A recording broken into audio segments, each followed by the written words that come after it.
All right. Well, hello, Jennifer. Thank you for meeting with me today. We Hi. have, yes, hello. We've just gone over and compiled all of your data that I took at your last annual competency assessment, and I've got that and some notes from your prior supervision sessions, and I'm going to go over some of that with you. We're going to talk about your administrative skills, your clinical skills, and your interpersonal skills. Firstly, we're going to kick this off with your administrative skills. And there were a lot of wonderful things I saw that you were very proficient at. You are always on time. That's the first thing we noted. We also know, I'll scroll up to it. There we go. You are pretty much always on time with your clients. You're very cleanly and organized with your workplaces. You always have your materials at the ready, and you really set yourself up for success at the start of each of your sessions. You also follow the rules of our center, like appropriate dress, and you've also been wonderful at all of these sessions in your supervision with how you've received that supervision. You're not defensive, you're ready to go, just like this session now. Um, there was one thing that was noted in your annual assessment, and that is that we're still seeing some of those data collection issues crop up from last time.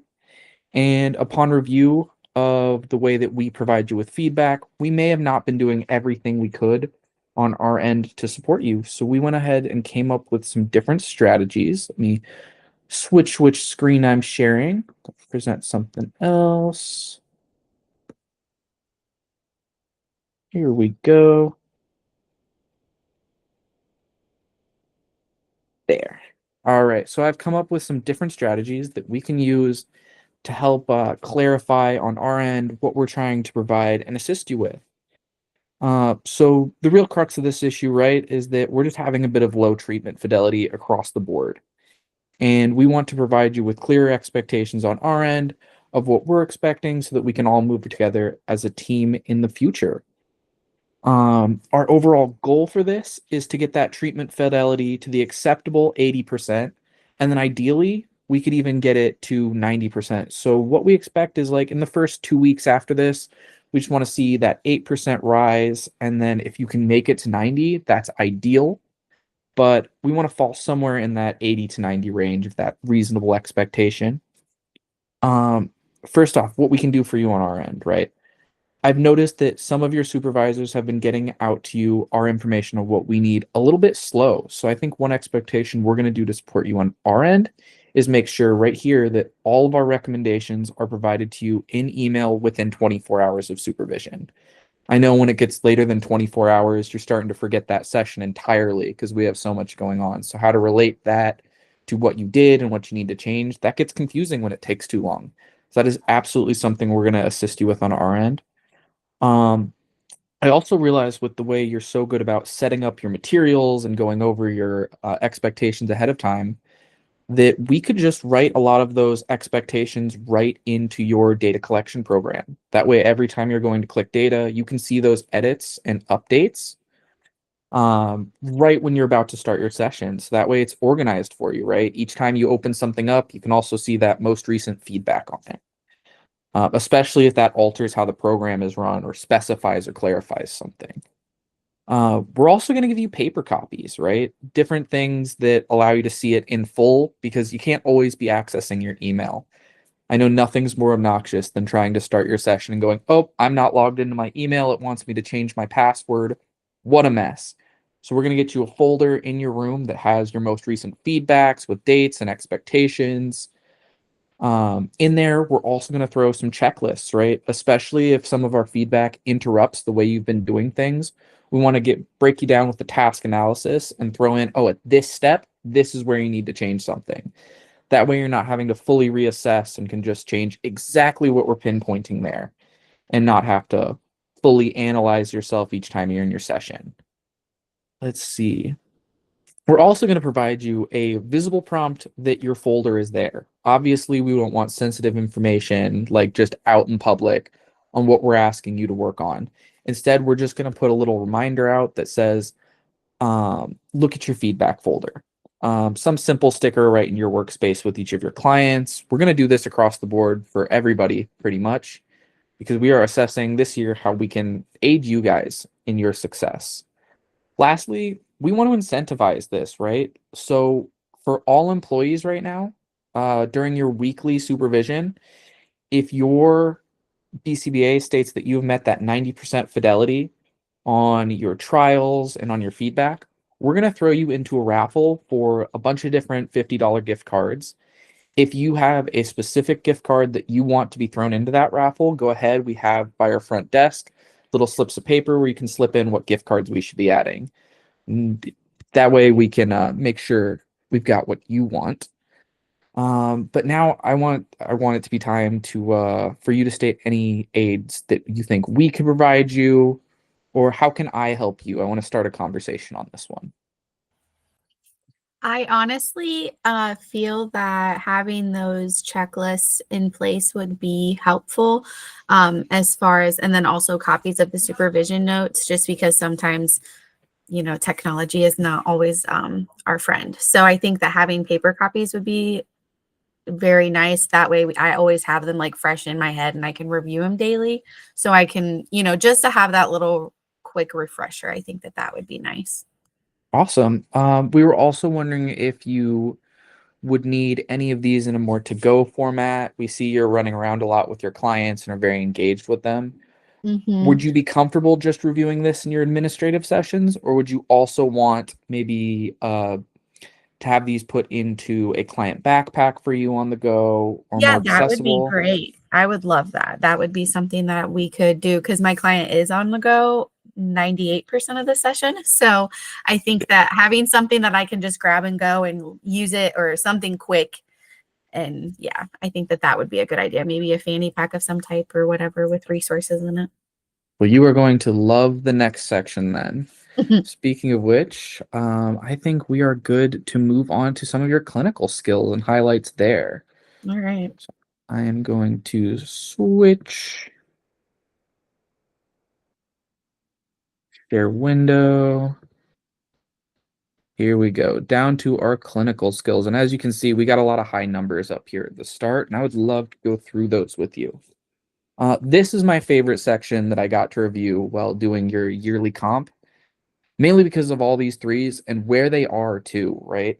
So we had basically marked that your client is loving your sessions. They are engaged, and not only are engaged, but you also know what they want. You were repeatedly able to pull out the toys they want and almost positional prompt place them around the room so that they were on this cycle of fun. And to go along with that, you also delivered excellent first then statements. So you knew what they wanted. You were able to present and say, first, let's do this before we get into this toy.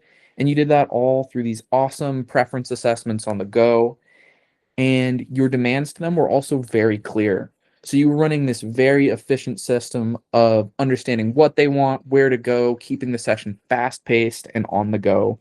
And it was absolutely wonderful to see in person. Your praise was the other thing we noticed, right? When you lit up and smiled and got all excited, your clients did too. So not only had you figured out what they want physically and tangibles, but you also gave them that attention that they wanted along the way, which was just keeping them motivated. The one cause for concern in this area is data collection, and that was at a 72%. And our goal here is to get our IOA to 85%. So yet again, I've written down some ways that we can assist you and things that we can get moving to hopefully raise this in the future. Now we'll Yes, flip I back to. actually am so glad that this was brought up because I am struggling and I wanted to say something during this time. Um, since you do know my client is always on the go. So I'm currently, it's really hard to try to take a second to be like, okay, where was that program? Let me try to find it real quick so I can mark it.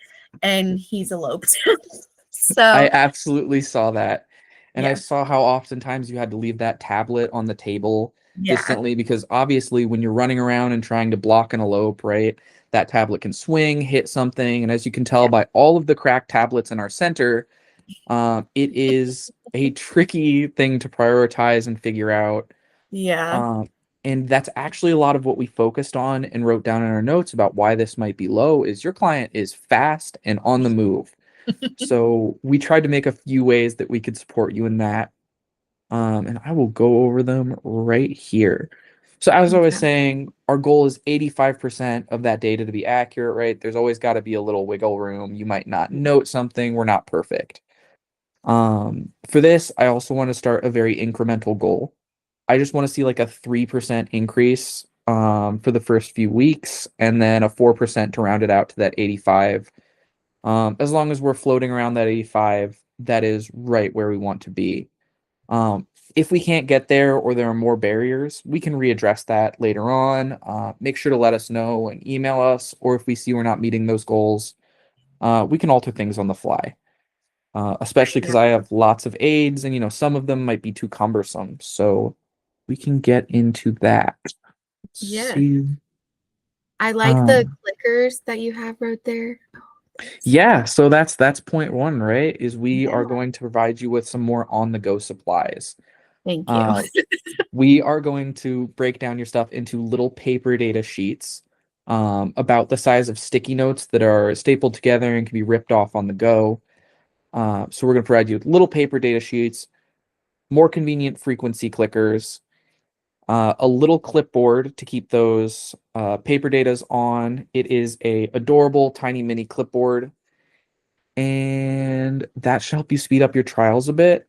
And to go with that, down here, we are also going to add some new recording equipment. We saw that little square kitchen timer that you had was having to go in your pocket and was getting bumped and was messing up a lot of that duration data. We've went ahead and purchased some gym timers, the little stopwatches on necklaces. We're hoping that can also help keep it consistent. And we also wanted to supply a fanny pack to attach your clickers on and all of your paper data and that so that you don't have to have the big cumbersome backpack if you don't want it, because we also saw that that had to be set down sometimes. So we basically want to give you quick access to your recording materials and where you're putting things to then Mhm. be put into your tablet later on. Yeah. What did you think about that? I think that that's great. I do like that. I think that sometimes, because like most of the programs, I think that I could do frequency for a majority of those, but also I could on those sticky notes if I can get a little bit more in depth on that. So I do like that, like if I need to take a note, I can be like, oh, Mhm. real quick, this is what happened. So I think that that would help.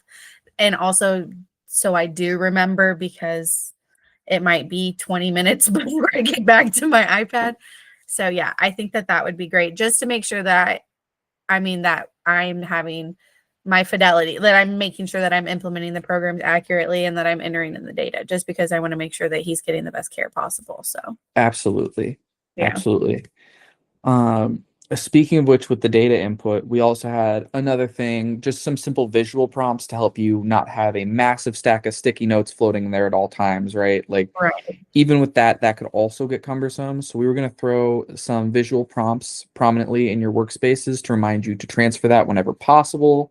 So if your client is engaged in independent reinforcement, you can go grab that tablet, put it in as fast as possible, and get back to playing with your client. I also wanted to put that same prompt as a sticker on the tablet itself. That way, each time you're picking it up, whether that's to review an operational definition or input one thing, you're reminded, let's input all that data as fast as we Mhm. can. I had two more things to do to help you. Um, just in case operational definition has been an issue in regards to when onsets and offsets are to kind of further get that duration right where we want it, as well as frequency in some instances. We were going to have your BCBAs go over operational definitions with you at the start of each of the sessions, at the start of each of your weekly supervision sessions, to just ensure that we are recording the right thing as often as possible. I think it's always helpful to talk that back and forth because there's always those gray spots in operational definitions. They're not always perfect, and some things might need to be adjusted as well. So we will go over those in your next full supervision. Yeah, I like that because I think that that is something that across the board, I think that RBTs altogether, we do kind of sometimes because we are sometimes switched from different clients. So it's Mhm. like, oh wait, nope, that wasn't his plan. I'm so sorry. Like, so I think that if we have those little, reminders of like, well, this is who you're with this week, so let's go over this and make sure. I think that Yes, that's great. absolutely. Especially with us having multiple clients a day in center, it can be very confusing, especially when the goals and targets get very similar. You see the same problem behavior crop up, but with different onsets and offsets. It can be very difficult to ensure we're stopping that duration at the right time or counting those frequencies. I also wanted to make it go along with these little paper data sheets we're providing you by also throwing the operational definition at the top of all of those different behavior data points. So you're going to have your sheet, it's going to say what we're recording, the operational definition, and then places for you to record your data. So hopefully that can really help clarify what we're doing and when. And the last thing I wanted to do was decrease some of the trial expectations while we're in this intermediary period. So over the next month, we wanted to split up your daily goals into Monday, Wednesday, Friday goals and Tuesday, Thursday goals. Not everything needs to be run every single day of the week. And I've seen that you've been going above and beyond trying to get that whole program done and that it's leaving you very small gaps. And I think it's just a bit overwhelming overall. And to try and ask you to implement these changes and use these new things all while doing all of that, I think that's just too much. I don't think it's a reasonable expectation from us. So we're going to split up some of your goals. Some of them will still be every day, like behavior data and behavior recording. But some of them, we only really need 2 data points a week, while others, we want to see 3 days a week. We're going to split that up for you. This may be permanent, depending on how this raises our scores and how pivotal you feel like that is for you. Um, but we wanted to go ahead and give you some wiggle room in your schedule to utilize these new materials and get into a new rhythm because we are obviously interrupting a bit by changing around the way you do things. So we Yeah, but I wanted think the to changes do will be that. good. Yes, I certainly hope so, but it can still be overwhelming at first. Right. I know changing even which pocket I keep something in can take what Yeah. 10 seconds off, which can drastically influence in that moment behavior data and client crises. Yeah. So we want to definitely give you some extra time. Is there anything else that we could do for you in terms of your setup or timers or the fanny pack? Anything else that you feel like you might need? I feel like these are all really great setups that you have in place and or like once they're in place, I think that it is going to make things a lot more smoother during my sessions. So I don't really have any questions until we get started. Awesome. And just to let you know, if you are trying to utilize these new materials and you know something's missing, shoot me an email. I am more than happy to fix that same day if I can possibly, or order things online if we need to change things up. Just let me know and we will go from there. All Okay. right. I think the last one we have to do is go over your interpersonal skills. So we will be moving on down to here.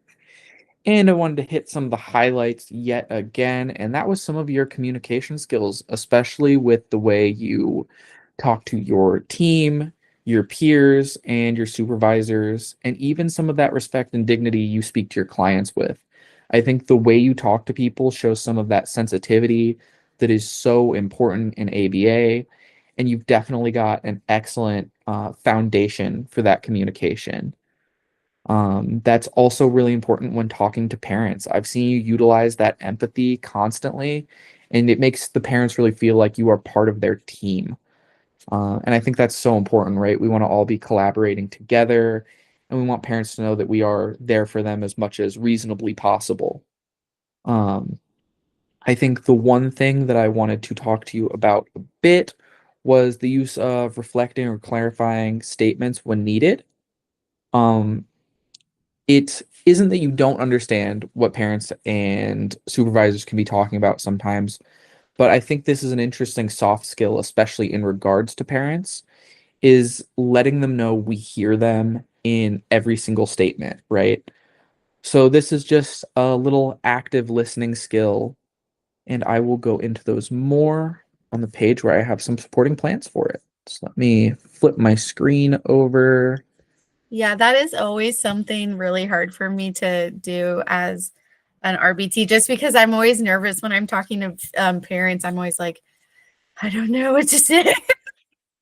And I think that's the excellent thing about reflective and clarifying statements is sometimes when we don't know what to say, especially because, we have these kids for 8 hours a day in 3 hour blocks. This is their lives, right? Yeah. So knowing how to respond and be sensitive when they say something, especially when they use a goofy tone about something that sounds very serious to us, it's like trying to be supportive and match them while also meeting those ethical standards of how we talk about things. It can be very difficult. And I think that's where reflective and clarifying statements can be a huge strength. And to go over these quickly, a reflective statement is essentially where you just rephrase a bit of what they said. So like they're telling you a story about how their client was up from like 3 a.m. or not their client, their child, our client was up from 3 a.m. to 6 a.m. and how it was just so intense. And you could go, oh my goodness, they woke up for 3 hours and couldn't go back down. All we're doing really is just restating what they told us, right? That they were up for 3 hours. But by reflecting that back at them, it allows us to show them that we're both listening and show some of that empathy and reflect kind of the difficult things that they go through on a daily basis. Very similar to that is clarifying statements, and it's basically doing the same thing, but in a bit more of a question tone. Like instead of going, "Wow, they were up for 3 hours," it's were they really up for 3 hours? Oh my goodness, that's so much. And it also allows you in supervision to kind of say, and to kind of get that clarification you may need. So in that instance, it's so to make this clear, you want me to do X, Y, and Z. And you can rephrase it in a way that makes more sense to you. Um, I think this is also very useful when you think you understand, but rephrasing it in your own words and getting that, yes, that's exactly what I mean, may help you to kind of encode what we want into the way you best understand it. Yeah, that Uh, makes total sense. I know that sometimes, like, I'm very silent, but I think it's just because I'm not sure what to say in those instances to parents because I always end up getting so nervous about, like, make sure you follow all the guidelines and make sure. And so then I kind of just freeze on myself and I just need to give myself more confidence because I talk to my peers fine. yeah. So, yeah. And yeah, and so we wanted to give you the chance to kind of get that into muscle memory for these parents' interactions. And we also want to hear it a little bit more during feedback itself. I've heard a fair few of them today, which is wonderful, but not all of your supervisors have reported the exact same experience for one reason or another. Sometimes it's early, sometimes it's our clients at the end of the day. I mean, we know what burnout feels like. So we wanted to basically ensure that we can get this into your muscle memory.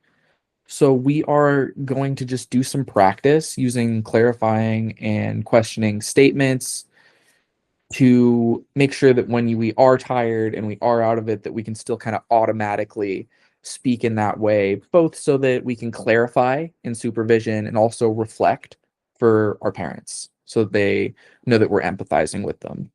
So our goal is that we are going to be using 10 clarifying questions or statements in each full length supervision session over the next 4 sessions. So in this month, we're going to provide you with a little sheet and it'll just let you go, check, I did 1, 2, 3, 4, and try and make it to 10 each time. And hopefully that makes you a little bit more comfortable with this so that we can reflect and clarify. Um, I go into this a little bit more in the action plan. So first, I know I explained what clarifying and reflective statements were and provided examples. We're also obviously going to give that to you in paper form and go ahead and put that in that supervision folder as well. So you can review those and understand how to use them. As I just mentioned, we're also going to give you a little tracking sheet that both you and your supervisor will have. That way you can keep up track of how many you've used and also take notes on concepts so you know what to ask those clarifying questions about, right? So they're giving you feedback on something and then you can clarify, oh, so you meant, and go into it in that way. And lastly, we're going to ask your supervisors to give you clear prompts that kind of show that this is your opportunity to talk, to basically assist you along through those conversations. Those will be statements of like, is that clear or does that make sense? Where there's clearly a gap for you to hop in. And I think that's important. And I'll even give you one at the end of this. Supervisor will also be expected to model both types of statements. So not just right now, but in each supervision session, we're going to give you the opportunity to see what each of those look like again. I thought a fun way to do that would just be an opening conversation about how your day was, how your kids are, how your weekend went, and then give them a chance to reflect to you and kind of show you how that both feels and to see it live each time. And that goes into the rationale. We want to let you know why these are important, right? It's hard to implement something when you don't know what it's really doing. And so that's why we're one going to reflect some of those things with you, practicing at the start of each session, and also to show you just why that's important. So hopefully all of that was clear, and this is obviously a great time to use one of these statements if you're comfortable. So is everything clear in regards to reflective and clarifying statements? Yeah, I really think that the statement tracking sheet will be helpful.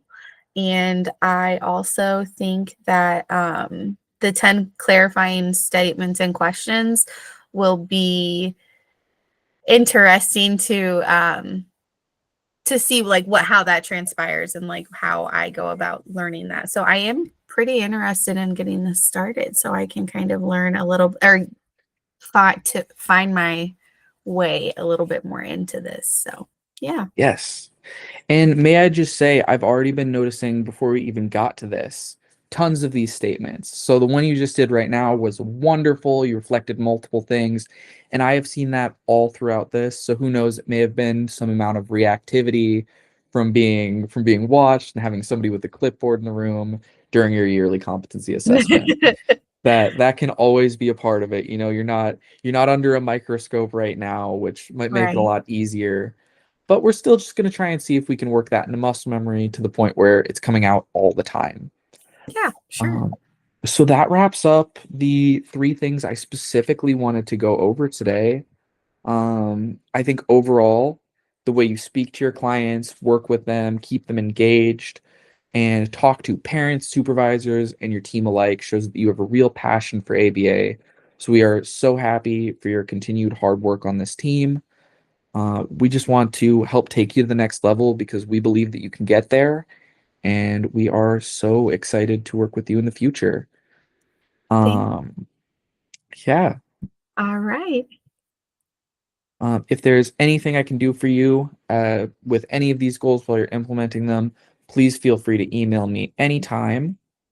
Yeah. And And I'll I get a will, copy of these, right?